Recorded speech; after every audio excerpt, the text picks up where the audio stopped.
Testing? Both. All right, I'm using both. All right, I guess I'll start this portion out because it went viral. But as the story goes, on draft lottery day, my flight from California to Dallas was canceled. My assistant coach or former assistant coach scooped me at the airport. We drove frantically to his office to prepare for the draft lottery.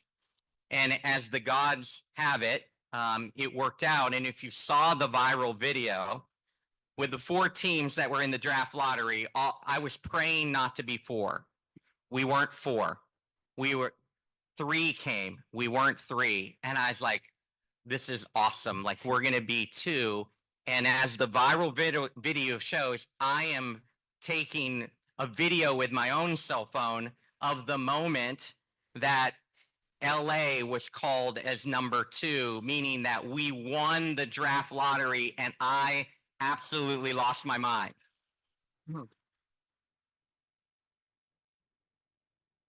The big picture is we knew what that meant at that moment, that we would have an opportunity to draft the number one pick, but in the big picture on the big decisions was Paige Bueckers. So exciting moment. Paige obviously comes off a national championship, one of the most decorated collegiate players, one of the most efficient players in college basketball history. For her career, she's over 50% field goal, over 40% from the three-point line, and nearly 90% from the foul line. So nearly for her career, 50, 40, 85. So media, I know every practice that you're going to want to talk to Paige at the end of the practice. We will be shooting extra foul shots so we can get to that 90, so she can be the 50, 40, 90. But a special player and a special addition to Dallas, Paige Bueckers.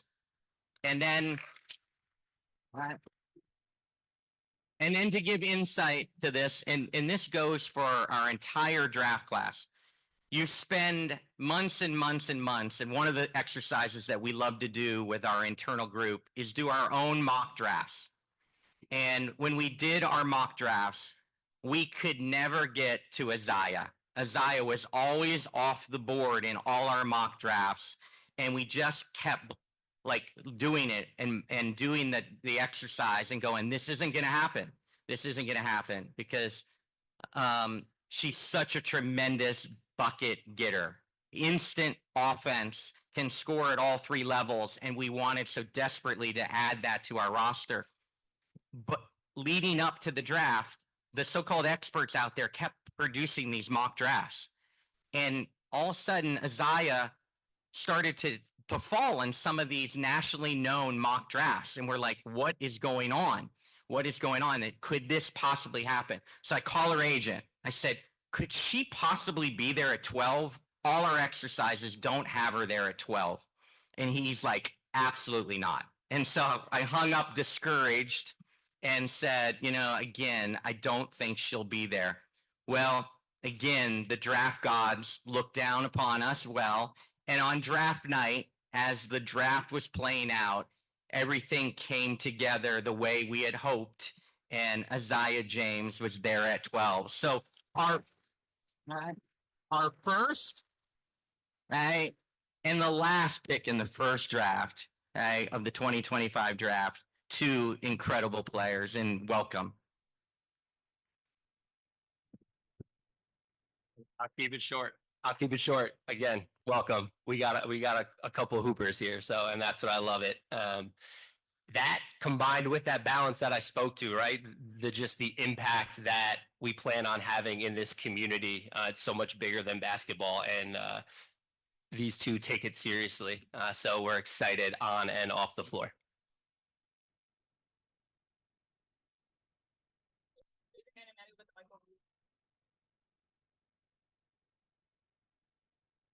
Now, before we sit down, this question for Paige. Hey, for our teams on your page, you talk about how you feel out of your face so much to get to the next level. Congratulations. Thank you. Yeah, my faith has really grounded me. It's kept me in a place where I've been grateful for everything that's happened, that's been thrown my way. It's kept me humble to not take anything for granted. And it's just helped me enjoy the journey and be present in every single moment. It hasn't always been pretty, but we've turned it around and everything works for the greater good. And just leaning on his purpose for me, leaning on his plan for me, giving him my own understanding of life, has really helped me just be in a state of peace and joy and gratitude.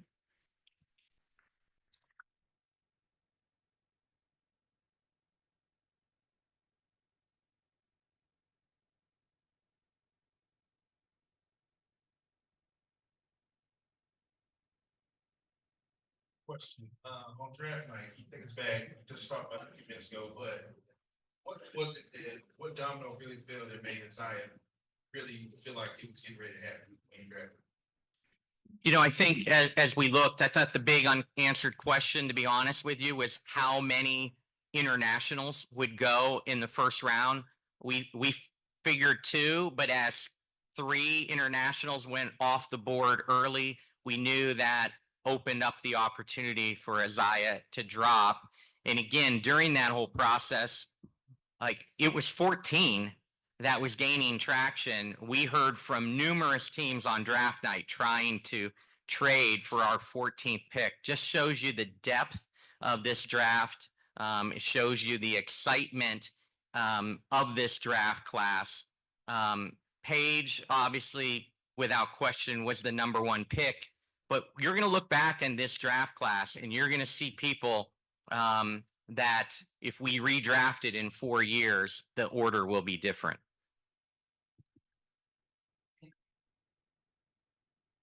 Welcome to Dallas State. This is for Aziaha. There are many, there are many undersized quote unquote ballers in the league. Talk about how you're going to use your size and your skills to make a difference on the court for the league. I feel like my heart, just being that dog and, being that sponge, learning from my vets. And, this whole team is full of dogs. I'm ready to be a part of it, just continue the legacy that the Dallas Wings going to have.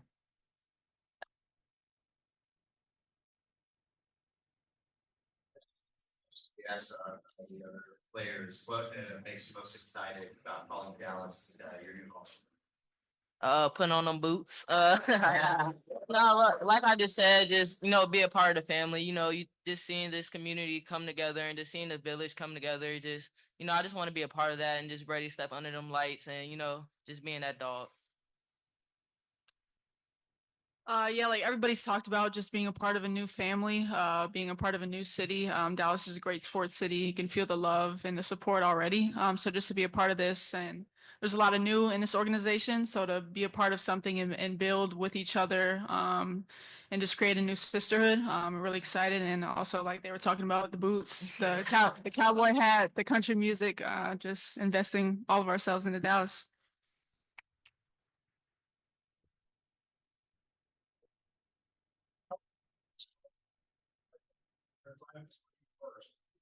First, we're talking about the anxiety of not thinking you were going to be there. And it was great for the Dallas Wings, but how frustrating was it for you to sit there that long until you heard your name? I feel like God don't make any mistakes. I feel like it was the right moment and it was my moment. And, I was very grateful that, I was picked. So yeah, I'll just leave it at that. It was God timing.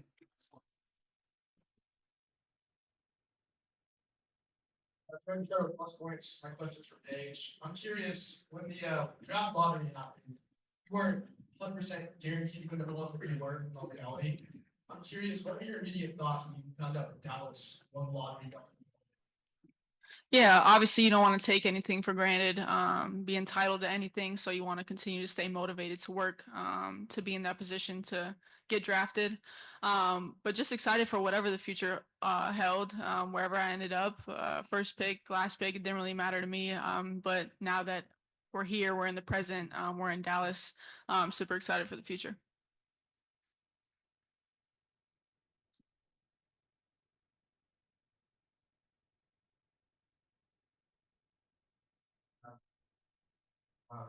That court surroundings. So get your thoughts about that. Yeah, obviously excited. She's electric, can score at all three levels, obviously a bucket getter.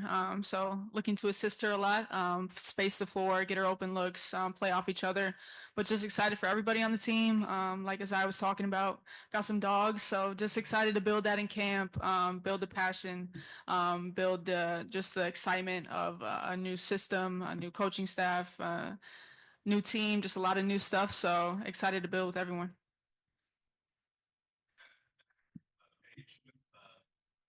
Kyrie also playing in Dallas. Just your thoughts on being in the same city of a player that you long admired and respected.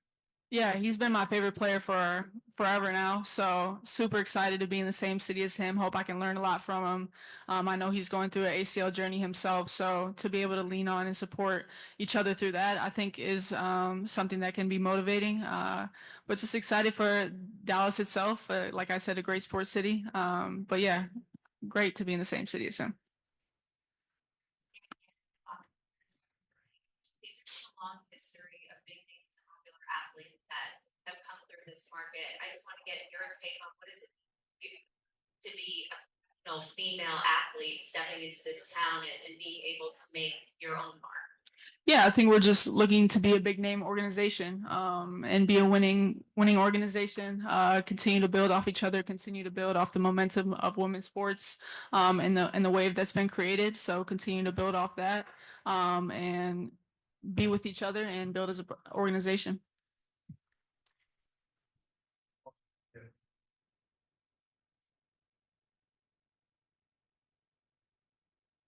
I'm just curious how you feel about your father in Dallas right now. I mean, I would say the weather's probably hotter than me, which I'm excited for too. So different than Connecticut, and Minnesota. So I'm excited for that.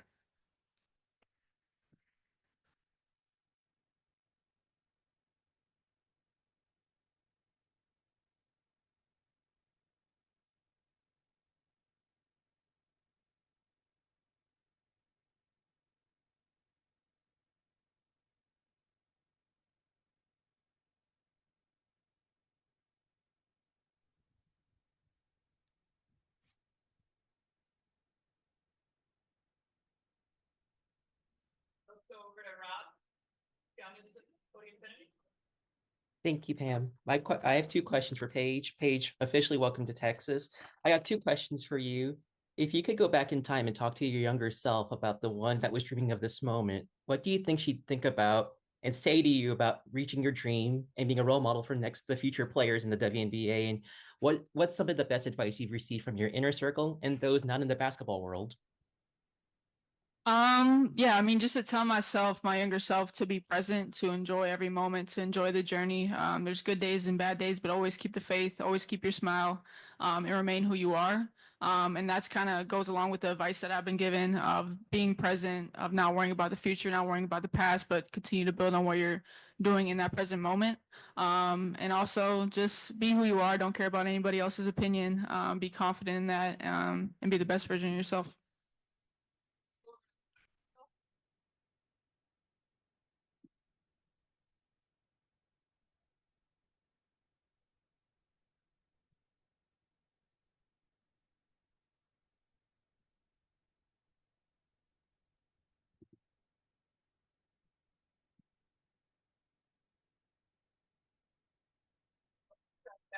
Kenny, can you hear us?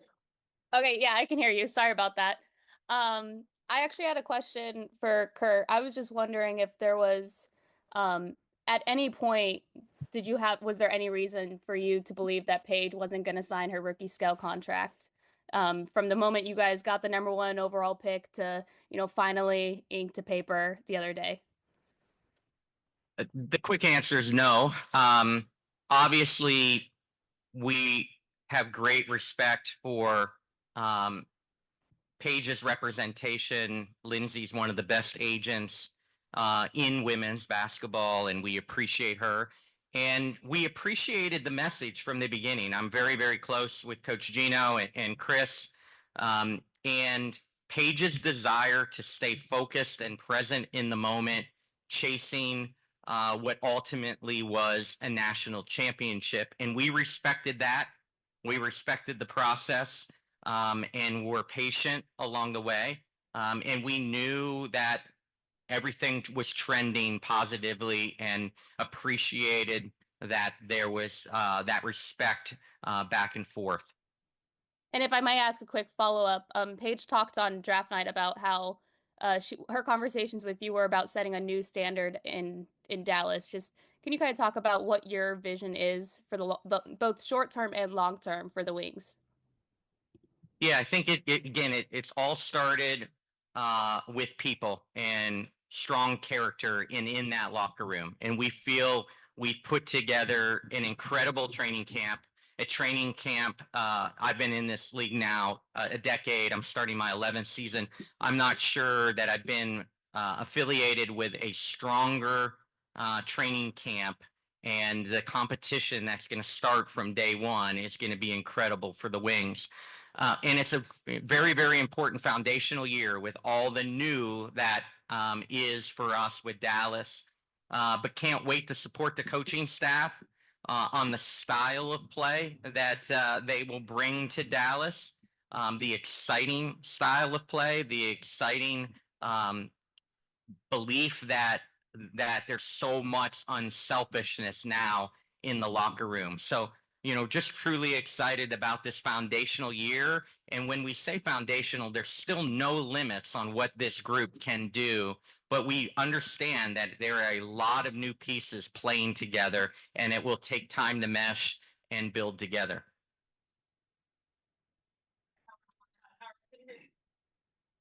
Thank you very much. Kurt, Chris, Aziaha, Paige, congratulations. My question actually the same for Paige and for Kurt, although I assume you'll come at it from two different angles, which is to say that you both expressed desire for a new start in Dallas and for Paige, as you put it, a big time organization. And I'm wondering if you could isolate kind of one metric that is most important to you as you think about it, Paige and Kurt, each of you, what is that metric that we should all be looking for by the end of season one? I don't mean on the court, I mean off the court, to make it a big time organization and a fresh start.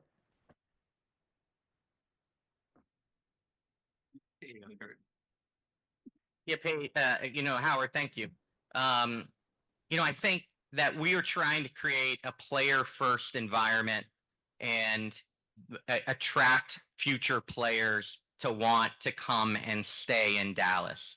And through free agency, through trades, we have accomplished a lot of our goals of bringing in great players, but more importantly, great people that other people around the league would want to play with. And so if there's a metric at the end of the year, knowing we're upcoming in a very much a fishbowl with a new CBA on the horizon and what next year's free agency will look like, we feel like we've accomplished a great deal already with people. And that's what we want at the end of the year, that people look around going, we would enjoy joining that group in Dallas. The last caveat, Howard, and I'll turn over to Paige, but it's unprecedented what's going on here with the future practice facility, which will give us an incredible opportunity to train and play each and every day. It will take a backseat to no one, and that is a true commitment by this city and the vision for women's sports down here in Texas, that's all coming together. And then the renovated arena. So much excitement around facilities. We know that's a game changer, and that is on the horizon for this group. Howard, I can give you, sorry to interrupt here, but I can give you a metric here. We talked about this early on, just trying to define success and establish it. And so for me, we have exit interviews at the end of every season.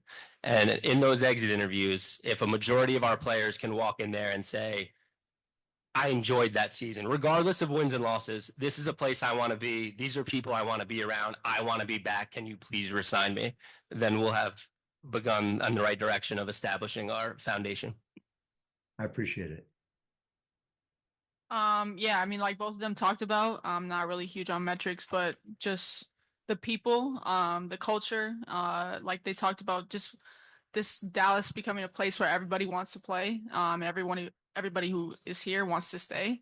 So just building that culture, building that foundation of really enjoying being around each other, enjoying playing together, enjoying being together off the court, on the court, in all aspects. Thank you all. I think with that, we'll invite the other 3 draft picks on up. Yes. Yep.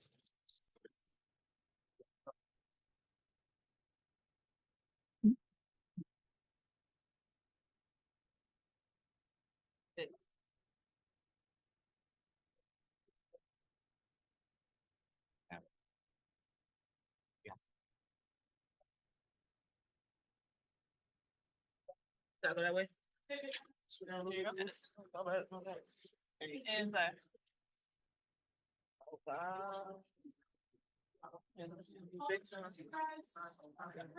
outside. What? Okay.